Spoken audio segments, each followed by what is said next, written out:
Yeah, again, the volatility continues. We went from a period in COVID where people were securing and looking for space.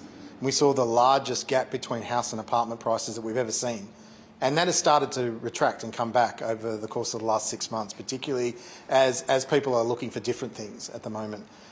We are seeing a high volume of transactions that happened, particularly over the second half of last financial year.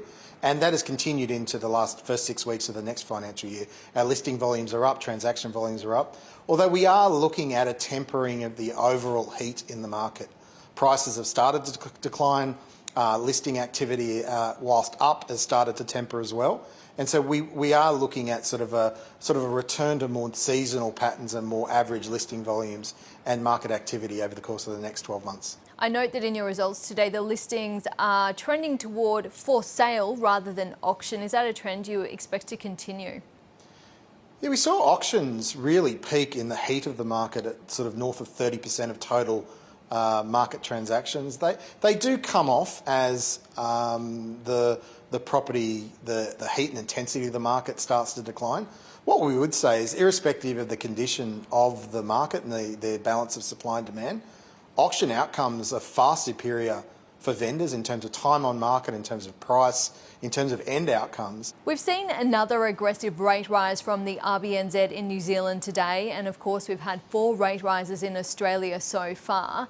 How's that cooling the market?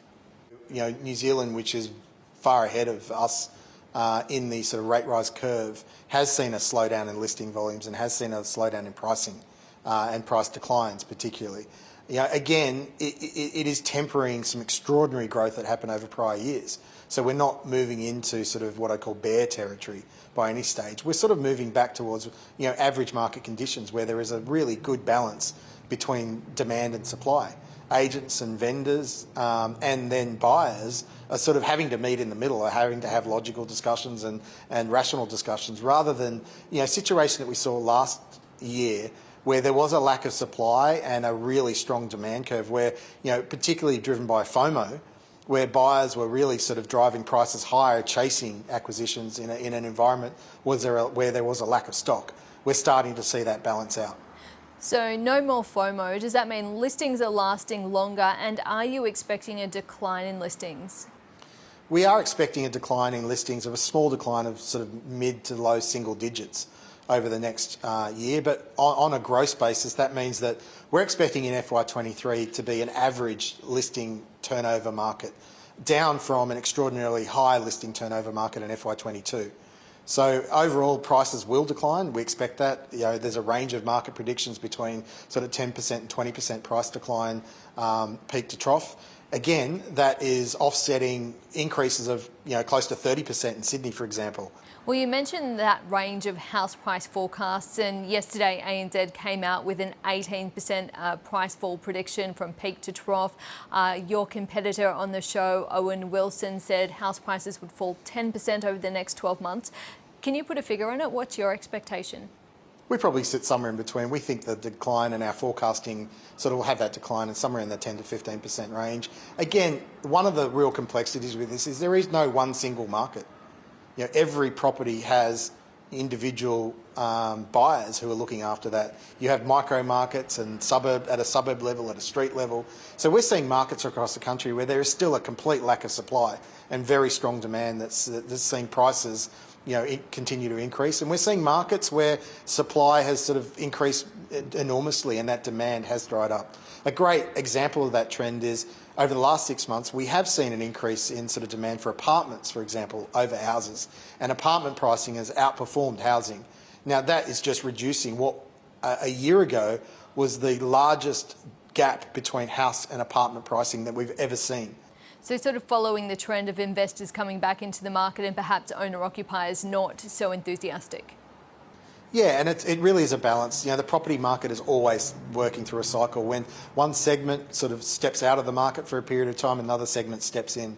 And we are seeing investors sort of step in looking for, you know, good returns against a sort of a volatile share market investment framework, for example. And so, you know, we are definitely seeing that happen.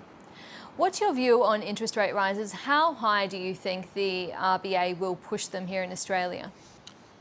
Yeah, so we interestingly, it's not something that we spend a lot of time forecasting. Those are the decisions that the Reserve Bank need to make. The decisions are based upon their view of what's right for the broader based economy. What I would say is we get a very interesting insight through our mortgage business as to, how is Australia coping with the sort of rapid increase in interest rates. And what we're seeing is our customer base, and this is broadly reflective of the market, has some of the highest rates of offset accounts. Money that's sort of sitting. This is savings that has been accumulated over the last few years through COVID that is really providing a buffer against those increasing interest rates. And so we're not seeing the sort of increase in sort of mortgage arrears that we probably would have expected with such a rapid and fast increase in interest rates. And so that sort of does point towards what the Reserve Bank and what some market commentators are starting to point towards, which is in sight of some rapid interest rate increases, probably a softer landing for our economy and consumers and homeowners overall. So you're not at all worried about rising defaults and arrears leading to forced sales in the market? Well, we're not seeing any real evidence of that happening at the moment in terms of rising arrears and defaults.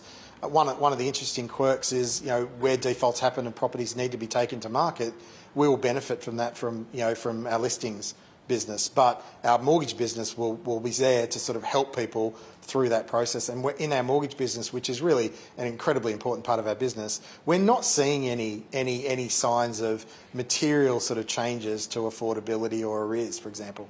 Jason Pellegrino, great to get your insights. Thank you so much. Thank you.